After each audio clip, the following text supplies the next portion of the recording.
आपके मन में इच्छा है ना कि प्रभु मुझे स्वीकार कर ले, प्रभु मुझे स्वीकार कर ले, ये इच्छा शायद प्रत्येक व्यक्ति प्रत्येक जीव के मन में होती है कि हे नाथ मुझे स्वीकार कर लो।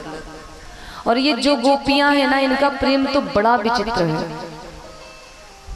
ये हमारी आपकी तरह प्रेम नहीं करती है, ये तो प्रभु को डरा के धमका के प्रेम करती हैं। देख कन्हैया, अगर बंसी नहीं बजाएगा तो कल से तुझे माखन मिश्री नहीं दूंगी।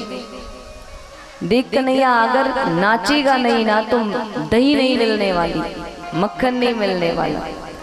मेरे प्रभु भी ऐसे हैं कि छछिया भर छाछ पे नाच नचाए,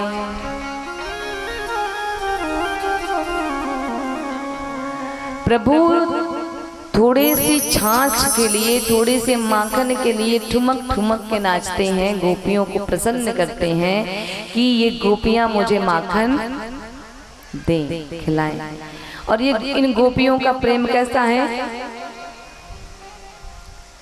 इन गोपियों का प्रेम इतना सुंदर है कि ये प्रभु से ये नहीं मानती कि हाँ ये भगवान है, ये सदैव पूरे अधिकार के साथ आती हैं और कहती है, देख कन्हैया, अगर तू ये काम नहीं करेगा ना तो मैं किसी दिन तेरे ऊपर हाथ भी छोड़ दूंगी।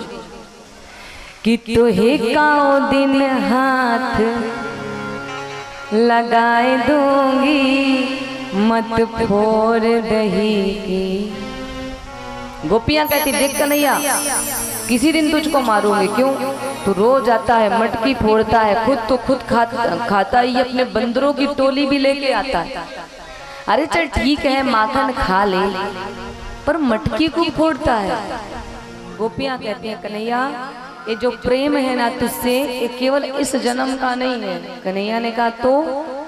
गोपियां कहती हैं कि मेरी तेरी प्रीत पुरानी, और तैने कान्हा नाई पहचानी, कि तोहे नैनन बीच बसाए लूंगी, मत फोड़ दही की मटकी।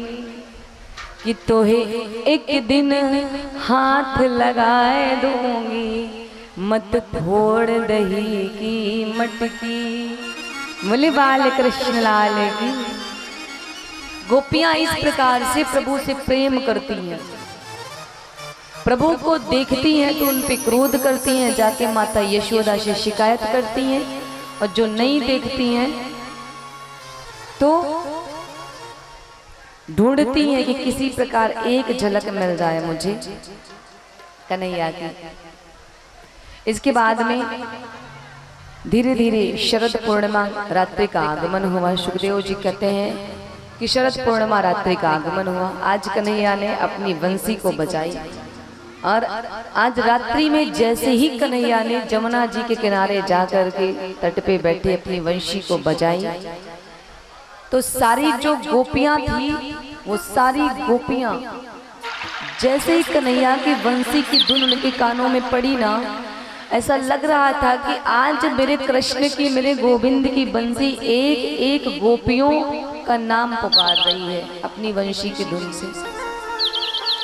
मेरे माधव ने बंसी बजाई, ध्यान दीजिएगा, बजाने वाला एक,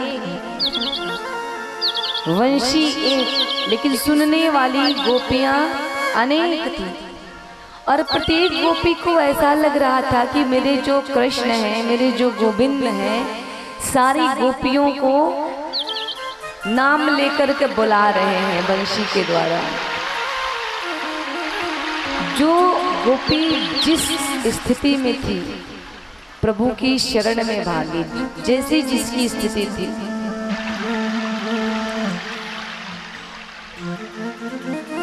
इस श्रीमद् भागवत के दशम स्कंद में 29 से 33 अध्याय हैं, और 5 अध्याय को इसमें रास पंचाध्यायी के नाम से जाना गया है, जिसमें भगवान श्री कृष्ण ने गोपियों के साथ महाराज की लीला की थी। सारी गोपियां गई प्रभु की चरण में, और प्रभु ने जब सबको बुलाया आज प्रभु पहले तो बुलाते हैं और फिर सारी गोपियां जो जिस स्थिति परिस्थिति में थी, जैसे ही वंशी की धुन सुनी सभी भगवान की तरफ जाने लगी। कोई गोपी गौ माता से दूध निकाल रही थी, दूध दूह रही थी मटकी में। एक गोपी, सुखदेव जी कहते हैं परीक्षित, एक गोपी तो गौ माता के पास गई थी मटकी लेकर के और दूध निकाल रही थी, लेकिन जैसे ही कानों में मुरली की धुन पड़ी, मटकी को छोड़ा, मटकी चट हो गई और तुरंत कन्हैया के पास भागी चली गई। एक गोपी श्रृंगार कर रही थी। श्रृंगार आप लोग समझते हैं ना, श्रृंगार कर रही थी। और आज जैसे ही कन्हैया की जब मुरली बजी तो बेचारी इतनी व्याकुल हो गई प्रभु से मिलने के लिए, आंख का काजल आज होठों पे लगा लिया और होठों की जो लाली थी वो आज आंख में लग गई। विचित्र स्वरूप बना, विचित्र दशा हुई उन गोपियों की। एक गोपी तो अपने पति को भोजन करा रही थी। जैसे ही वंशी बजी, वो गोपी सोची कि मैं भी जाऊं कृष्ण के पास, प्रभु मुझे बुला रहे हैं, लेकिन पति ने हाथ पकड़ लिया। बोला कहाँ जाती है? बताई कि प्रभु ने मुरली की तान छेड़ी है और मुझे जाना है, वो बुला रहे हैं। पति ने कहा कहीं नहीं जाना है रात में तुझको। और पति ने क्या किया, उस गोपी का हाथ पकड़ा और ले गए बंद कमरे में, उसको ले जाके बिठा दिया। गोपी के अंदर इतनी व्याकुलता हुई कि उसने प्रभु के प्रेम में अपने प्राणों को त्याग दिया और उन सारी गोपियों से भी पहले जाकर के प्रभु के श्री चरणों में विलीन हो गई। बोले गोपीनाथ भगवान। सारी गोपियां प्रभु के पास जाती हैं। प्रभु ने देखा तो प्रभु ने सबका स्वागत किया। अब जब प्रभु ने सबका स्वागत किया तो गोपियां थोड़ी प्रसन्न हुई। गोपियां प्रसन्न तो हुई, लेकिन कन्हैया ने पहले तो स्वागत किया कि भाई आप सभी का स्वागत है, लेकिन स्वागत करने के बाद तुरंत कन्हैया ने एक प्रश्न पूछा। कहा ये बताओ कि तुम लोग इतनी रात को यहाँ पे आई क्यों हो? पहले तो गोपियां सभी प्रसन्न हुई भाई कि प्रभु ने मेरा स्वागत किया, बड़ी आनंदित हुई। लेकिन जैसे ही प्रभु ने पूछा कि भाई आप क्यों आई हो, सारी गोपियों का मुंह लटक गया। सभी नीचे की तरफ देखने लगी कि क्या जवाब दे कि वो क्यों आई। कन्हैया ने पूछा अच्छा अब समझा, रात में जमुना जी का दर्शन करने आई हो। गोपियां कुछ नहीं बोलती। कन्हैया ने कहा अच्छा मुरली की धुन सुन के खींची चली आई क्या? गोपियां कुछ नहीं बोलती। फिर कन्हैया ने कहा कि भाई चांदनी रात में जमुना जी के तट पे जो बालू होती है वो मोती की तरह, हीरे की तरह चमकती है, और रात्रि में जमुना जी के किनारे अगर जाओ दर्शन करने तो एक अलौकिक ही उसकी उज्ज्वलता और स्वरूप होता है। मुझे लगता है कि आप सब उसी स्वरूप का दर्शन करने आए हैं। फिर भी गोपियां कुछ नहीं बोलती। तब भगवान कहते हैं जब जब आप कुछ बोलना ही नहीं चाहती तो एक बात बताओ, रात में इतनी रात को आप यहाँ आई हो, वन में यहाँ कितने हिंसक पशु रहते हैं, पक्षी रहते हैं, कहीं तुम्हें कोई मार के खा गया तो? और दूसरी बात ये कि आप सब विवाहित हो तो आप सभी को अपने पतियों की सेवा करनी चाहिए। इस प्रकार रात में कहीं जाना नहीं चाहिए। अब तो गोपियों के नेत्रों से अश्रु बहने लगे। गोपियों ने कहा हे नाथ, एक बार बुलाते हो, एक क्षण में बुलाते हो और दूसरे क्षण में ही पूछते हो क्यों आई हो? ये कैसी लीला है आपकी? ऐसा मत कीजिए प्रभु, हम आपसे बहुत प्रेम करते हैं। प्रभु ने कहा प्रेम करती हो तो हम भी आपसे प्रेम करते, लेकिन एक बात बताइए आप आई क्यों? प्रभु आज सोच रहे हैं कि ये गोपियां मुझसे प्रेम करती हैं लेकिन कभी व्यक्त नहीं करती, और आज मुझे इनके ही मुंह से सुनना है कि हाँ ये मुझसे बहुत प्रेम करती हैं।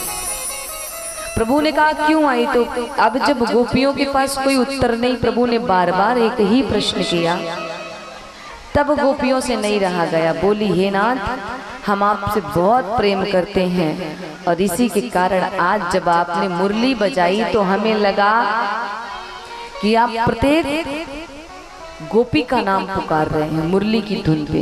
प्रभु हंस पड़े। गोपियां कहती हैं नाथ, हम इस नकली पति को नहीं चाहते, हम तो आपको अपना पति मानते हैं और आपके प्रेम में ही चल करके इतनी रात्रि को आपके समक्ष आए हुए हैं। भगवान मुस्कुराए गोपियों को देख करके। भगवान ने कहा गोपियों, मुझे पता है कि तुम हमसे बहुत प्रेम करती हो और उस प्रेम का ही प्रताप है जो रात्रि में चल के मेरे पास आई, लेकिन मैं ये बात तुम्हारे मुंह से सुनना चाहता था, आपने कभी व्यक्त नहीं किया, इसलिए आज मैंने भी ठान लिया था कि मैं तब तक एक ही प्रश्न करूंगा जब तक तुम ये नहीं बता दोगी कि तुम आई क्यों हो मेरे पास।